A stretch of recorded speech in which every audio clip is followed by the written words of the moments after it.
Bonsoir à toutes et à tous et la bienvenue dans notre maison, la maison de tous les Montreuillois, sans exception, quelle que soit la couleur de leur bulletin de vote.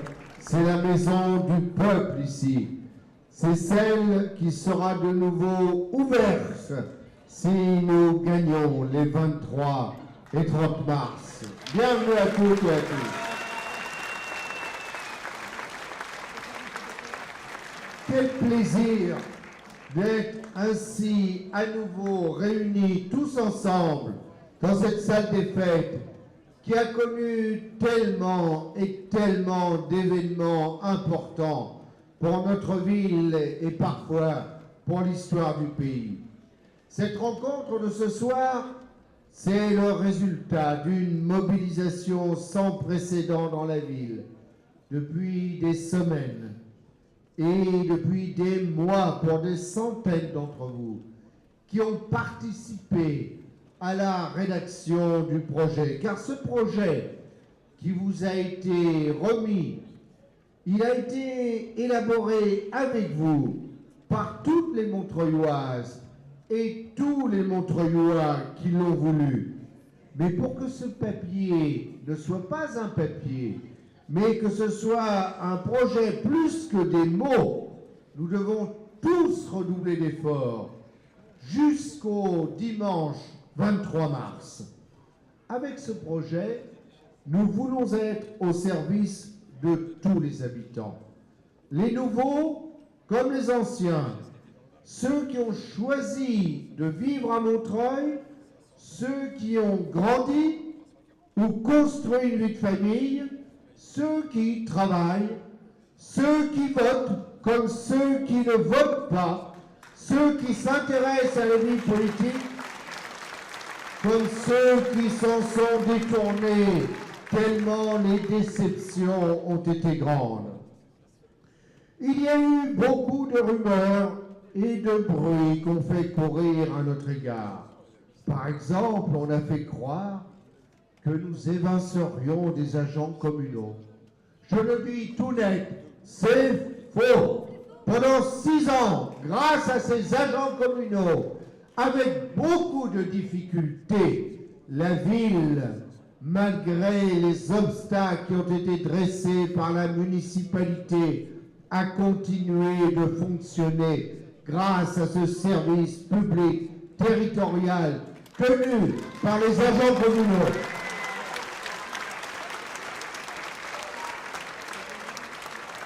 Et pourquoi donc, d'un seul coup, nous passerions-nous de leur expérience?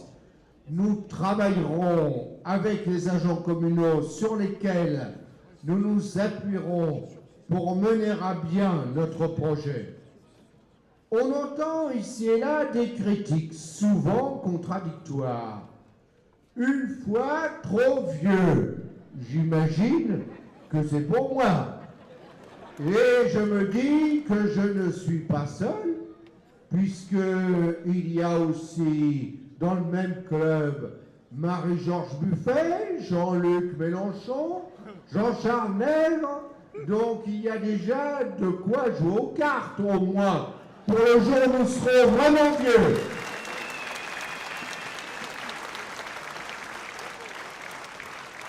Et puis, il y en a d'autres qui disent que nous sommes trop jeunes. Vous les voyez, vous les avez entendus. Certes, ils sont jeunes. Eh bien, selon moi, c'est une vertu. Vous les avez entendus tout à l'heure. Ils sont jeunes, mais que pensez-vous de ce qu'ils ont dit? Est-ce que ce sont des propos de gamins qui n'ont pas été réfléchis? Non! Ce sont des propos qui portent l'avenir de la ville.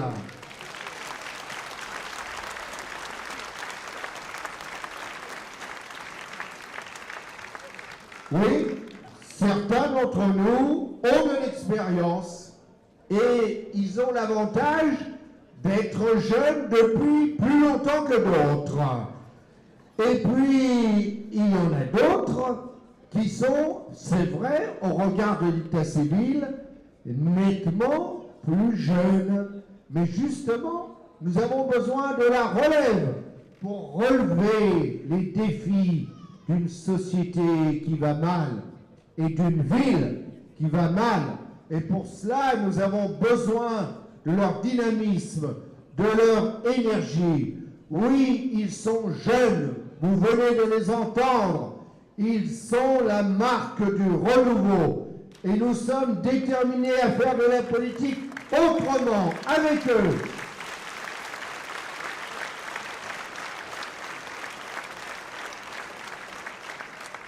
Vous savez, moi, j'ai toutes les raisons de faire confiance à la jeunesse.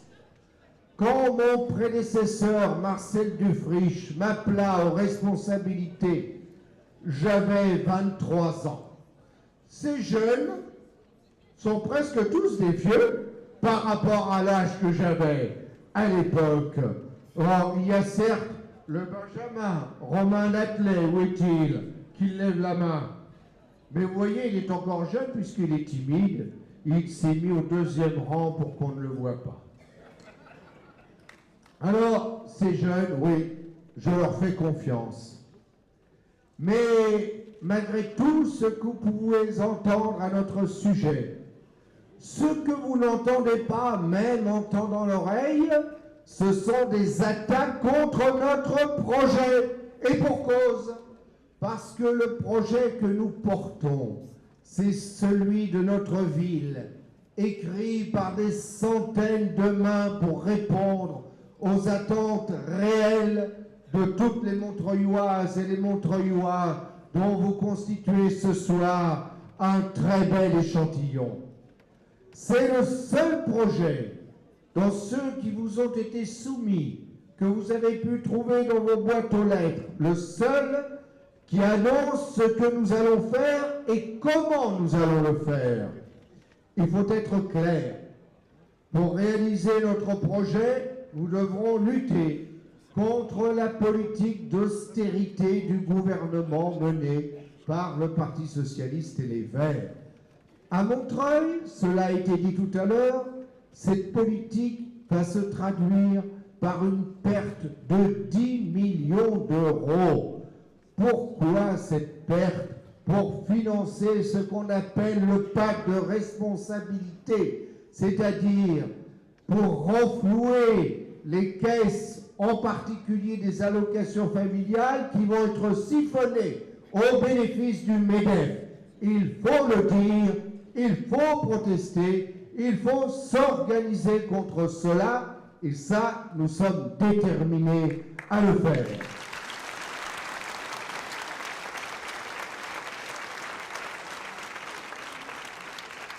Cela a été dit tout à l'heure, nous ne voulons pas que ce soit les Montreuillois qui payent la facture.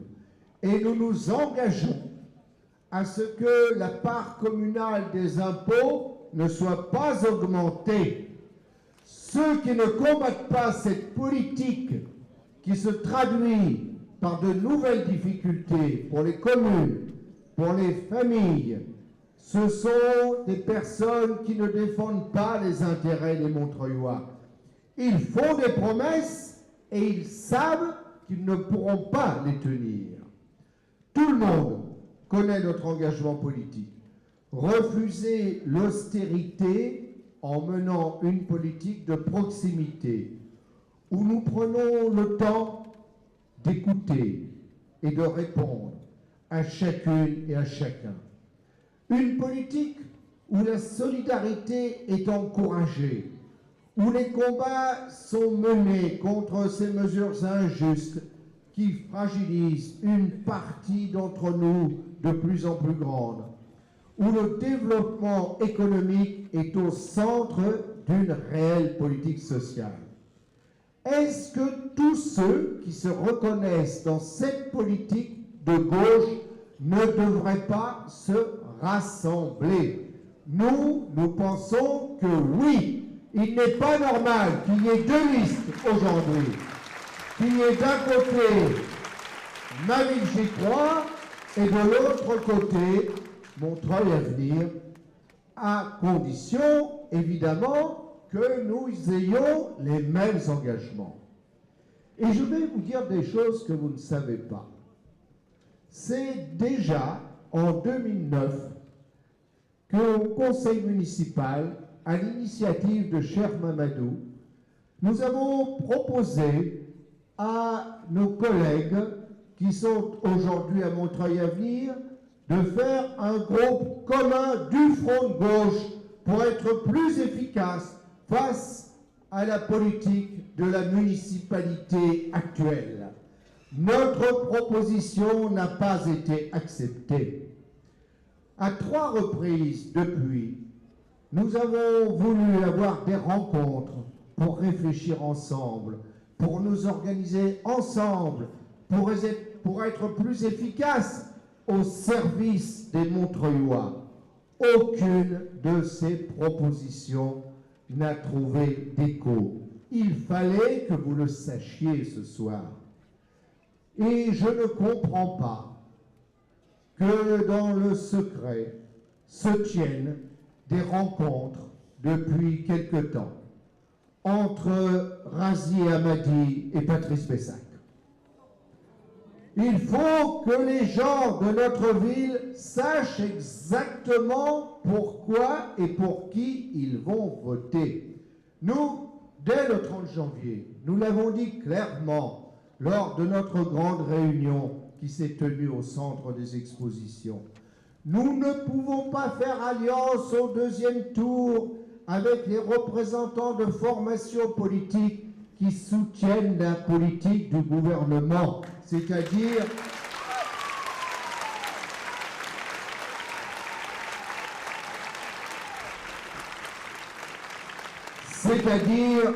qui augmente la TVA, c'est-à-dire qui réduit le remboursement des médicaments, c'est-à-dire qui réduit les droits à la retraite. Je vous renvoie à la décision rendue publique aujourd'hui même de ne pas augmenter les retraites complémentaires ni en 2014 ni en 2015. Est-ce qu'il est possible de s'allier au plan municipal avec des personnes qui font cette politique alors que justement les mêmes soutiennent la politique gouvernementale qui va réduire les dotations des communes? Nous sommes absolument opposés à toutes les rencontres en catimini qui, dans le dos des électeurs, prépareraient des alliances sans le dire avant le premier tour pour se retrouver, s'embrasser sur la bouche au 2e tour avec des gens qui sont responsables des fins de mois impossibles pour les Montreuillois comme pour tous les Français. Nous le disons aux Montreuilloises et aux Montreuillois, faire de la politique autrement, c'est faire de la politique en transparence. Il faut que tout le monde sache ce qui se passera au 2e tour. Et nous le disons, nous tendons une main fraternelle à nos amis et camarades de Montreuil-Avenir pour qu'ensemble, nous agissions, qu'ensemble nous nous retrouvions, qu'ensemble nous combattions les politiques qui développent la misère et le désespoir dans le pays. Eh bien non, nous ne ferons pas alliance avec Razi Hammadi et nous ne ferons pas alliance avec Ibrahim Solih Tufrich.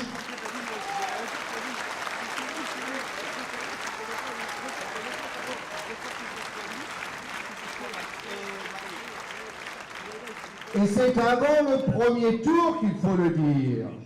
Et donc, en votant pour ma ville, j'y crois, il n'y aura pas de surprise. Il s'agit d'un vote pour Montreuil, mais aussi, au plan national, d'un vote de résistance. Et méfiez-vous de ceux qui ne disent pas avant ce qu'ils feront après. Le meilleur moyen pour ne pas avoir de surprise désagréable, dès le premier tour, dès le 23 mars, votez pour ma ville, j'y crois.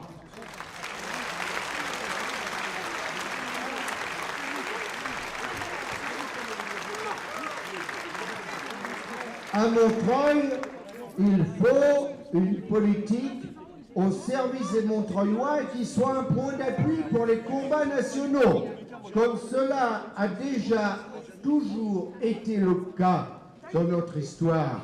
Il faut continuer cette belle tradition. Et les colistiers de ma ville, j'y crois, n'ont pas vocation à la solitude. Nous sommes dans une démarche de fraternité avec ceux qui veulent venir combattre avec nous au bénéfice des Montreuillois. C'est donc un appel très appuyé que nous lançons à la liste de Montreuil Avenir pour qu'elle prenne clairement position. Et nous le disons aux Montreuillois, je le redis, mais vous savez bien que les enseignants ont l'habitude de dire qu'il vaut mieux se répéter que se contredire. Oui, le 23 mars, le seul vote qui compte pour l'avenir de Montreuil, c'est le vote pour ma ville, j'y crois.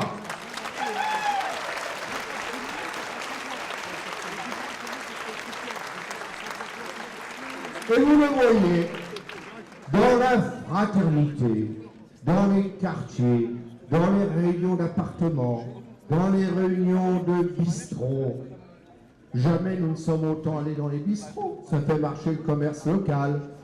Mais nous ne nous énivrons pas, sauf d'idées, en rêvant au futur de Montreuil. Un futur que nous imaginons à la dimension de nos ambitions pour les besoins de nos concitoyens. Alors, en pensant à la réunion de ce soir, je me disais, nous avons l'expérience. Nous connaissons la ville. Qui peut dire le contraire? Et la connaissance de la ville, c'est quoi? C'est connaître ses traditions. Je pense à la solidarité.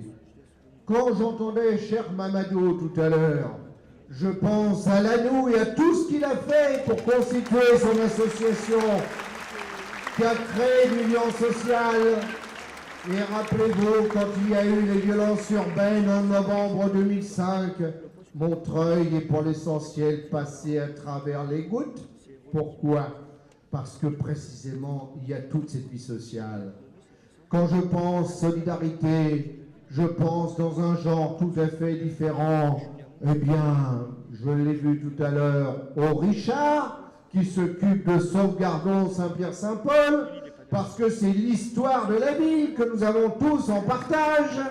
Ou bien je pense encore à Pierre Collignon, à la Boissière, ou à Aimé Relave, que j'ai vu tout à l'heure, qui est l'un des piliers de la Cité de l'Amitié, ou à Geneviève Bouplier aux fameux murs à pêche, ou à Daniel Azera, cette femme formidable, grâce à laquelle nous avons la maison des autistes à Montreuil, parce que c'est elle qui nous a poussés à mener le combat. Et aujourd'hui, pour toutes ces familles qui sont dans la souffrance, il y a cette belle maison au bord du parc des Guilans. Je pense aussi à Micheline Lévy et à son association des Mouettes, qui avec d'autres sont allés briser la solitude de personnes âgées qui ne voyaient plus jamais personne franchir le seuil de leur porte. C'est dans cette démarche de solidarité, de fraternité que nous sommes. Alors vous savez, nous sommes sous les feux de la rampe en ce moment. Mais il y a des journalistes tous les jours qui viennent à Montreuil. Mais alors ces journalistes, il faut leur donner le décodeur. Ils me disent, alors monsieur Brard, vous tenez votre revanche, vous allez avoir votre vengeance. Ils n'ont rien compris. S'il y a un sentiment, moi, qui jamais ne m'a habité, c'est celui de la haine à l'égard de qui que ce soit, y compris mes adversaires politiques. Parce que la République, elle passe par le débat, mais elle doit ignorer la haine. En tout cas, moi, je ne connais pas la haine au féminin. Je ne connais que la haine comme lettre de l'alphabet. Par exemple, le N qui commence nous, nous tous ensemble ce soir. Ou bien le N qui commence notre ville et notre vie commune. Ou bien le N qui commence comme noble, la noble tradition de Montreuil qui a fait accueillir ici les anti-nazis, les anti-mussoliniens, récemment les représentants de l'ANC que nous avons protégés à Montreuil. Ou bien la haine, le N, comme Axel l'a dit tout à l'heure, le N qui nourrit les autres grâce aux artistes, grâce à tous les militants des syndicats, des associations, des amicales de locataires, des associations de parents d'élèves. Oui, ces haines-là, nous les faisons nôtres. Nous avons été battus en 2008. Nous avons conçu, évidemment, sur le moment, une grande déception. Qui pourrait affirmer le contraire? Mais cela fut pour nous tous, et nous en avons souvent parlé avec vous dans les quartiers, l'occasion d'une régénérescence. Parce que 2014, ce n'est pas 2008. 2014, c'est l'avenir. Et nous ne regardons pas dans le rétroviseur, ni dans le rétroviseur pour Montreuil, ni dans le rétroviseur de pratiques politiques qui relèvent des combines, mais pas de l'espérance qu'il faut faire renaître dans le pays, et parmi nos jeunes en particulier, pour qu'ils reprennent espoir dans la France et qu'ils construisent le monde dont nous avons besoin pour demain.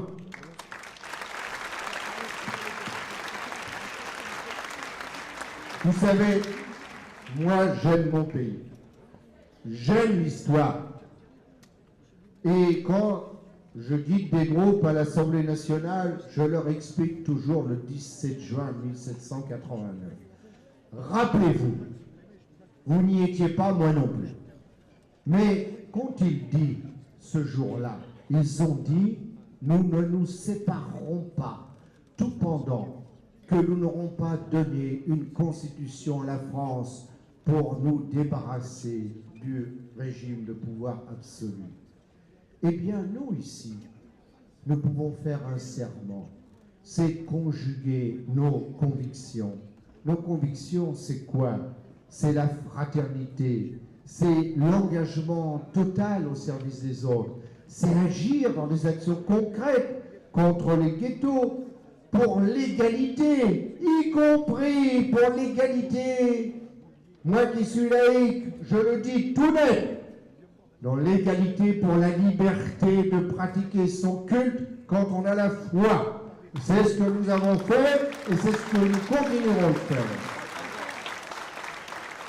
Et si je devais chercher des mots pour définir cette équipe, son engagement, ses convictions, je dirais la disponibilité. Je dirais l'humilité et la modestie devant les autres. Je dirais l'intérêt et l'amour des Montreuillois, la bienveillance, l'empathie, l'écoute, qualité si rare aujourd'hui, mais aussi la capacité d'indignation quand une famille, il y a 3 ou 4 mois, est expulsée de son logement HLM, avenue Valvin, à 18h le soir, et que les militants se retrouvent pour protéger cette famille de 3 enfants. Oui, il faut savoir s'indigner, et l'indignation, c'est un moteur pour la justice à ce moment-là. Alors, Montreuil, si j'y réfléchis, c'est aussi une ville où il y a une extraordinaire capacité d'innovation, d'invention, de créer du lien. Nous étions dans une réunion hier avec des militants de la culture où on nous a expliqué comment le lien s'était fait entre le studio d'enregistrement Cargo et l'association qui s'occupe de la restauration de Saint-Pierre-Saint-Paul. Tout ça, c'est formidable. Où est-ce que ça peut se produire? Eh bien, sur la terre montreuilloise, dans ce terreau si fertile, parce que nous croyons au collectif. Nous croyons au collectif parce que nous connaissons aussi les ressources de la ville. Parfois, on me dit, vous connaissez votre ville comme votre poche. Ce n'est pas vrai. Je connais ma ville beaucoup mieux que ma poche. Alors, pourquoi sommes-nous réunis ce soir? Eh bien, nous sommes réunis pour notre ville, pour ses habitants, pour ceux aussi bien de nos quartiers HLM que de nos quartiers pavillonnaires. Nous sommes réunis pour ceux qui souffrent, pour ceux qui travaillent, pour ceux qui créent, pour ceux qui ont du mal à joindre les deux bouts à la fin du mois, mais aussi pour ceux qui apportent leur savoir-faire, leurs pratiques de solidarité. Je pense par exemple à l'aide aux devoirs, à Jean Moulin et à Lannou. Je pense à ceux qui se sont battus rue du Berger récemment contre la bétonisation. Comme hier, d'autres se sont battus pour défendre l'emploi chez Créma, Grandin, Dufour, ou bien plus récemment, ceux qui se sont battus pour défendre la cardiologie à l'hôpital. Et notre intelligence collective, notre détermination ont fait que nous avons gagné, parce que les seules batailles perdues, ce sont celles qu'on ne mène pas.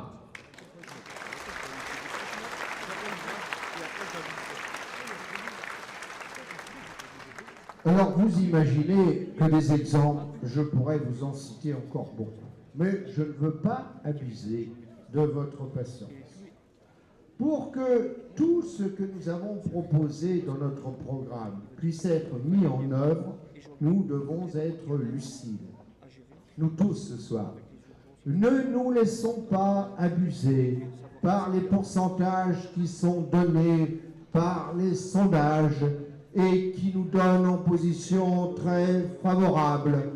Nous saurons le 23 au soir si nous sommes en position très favorable et pas avant. Méfions-nous avant de ces chiffres qui sont lancés et qui contribuent à démobiliser. Rappelez-vous 2008 et la douche froide le soir du deuxième tour. La seule chose qui compte, c'est le résultat qui sortira des urnes le 23 au soir.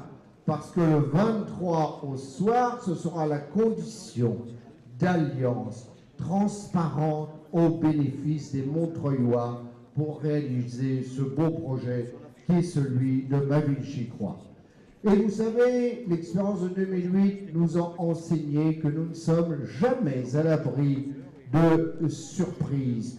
Et je voudrais dire devant cette salle comble ce soir que nous avons encore 12 jours pour gagner, mais gagner vraiment, nettement, clairement, pour qu'il n'y ait pas de doute sur la mise en œuvre du programme et qu'il n'y ait pas des alliances contre nature, où d'un côté on voudrait faire un programme en acceptant une politique qui conduirait la ville à la ruine. Des gens autour de vous peuvent être tentés par l'abstention. Et pour nous, c'est le danger principal, celui contre lequel nous devons mobiliser. À nous de faire en sorte que tous ceux qui ont intérêt à la transparence, à ce que soit stoppée la politique actuelle sur laquelle je ne vais pas revenir, à Montreuil, mais aussi à la politique nationale, Montreuil étant un point d'appui, à nous de faire en sorte que chacune et chacun aille mettre son bulletin dans l'urne le 23 pour Ma Ville J'y Crois.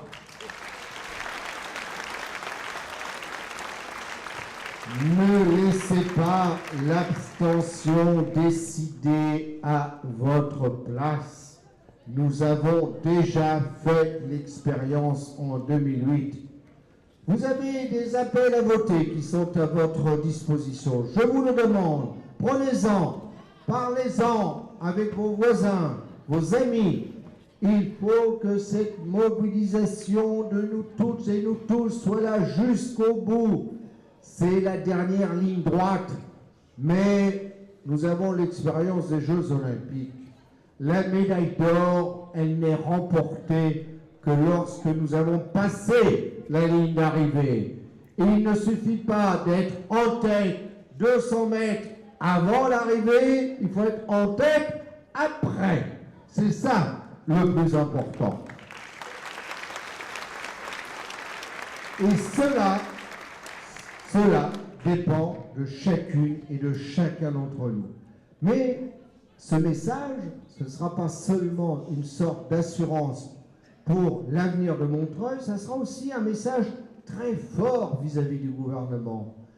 Aussi un message très fort pour ceux qui, avec le Grand Paris, veulent éloigner les citoyens de leurs élus. Et si nous avons un bon résultat le 23 au soir et que nous gagnons le 30, à ce moment-là, nous pourrons mener de nouveau de belles batailles contre des projets qui laisseraient une grande partie de la population sur le bas-côté. C'est ainsi, avec vous toutes, avec vous tous, que nous voulons conduire notre démarche.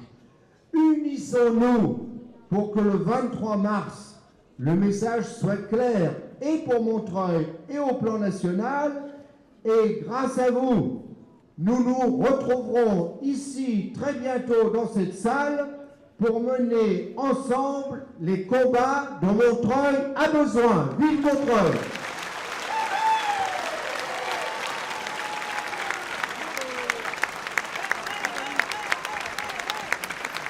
Merci Jean-Pierre. Merci à vous toutes et à vous tous d'être venus en nombre ce soir. Merci à la dynamique Ma Ville J'y crois, soutenue par le Comité des citoyens et le Parti ouvrier indépendant.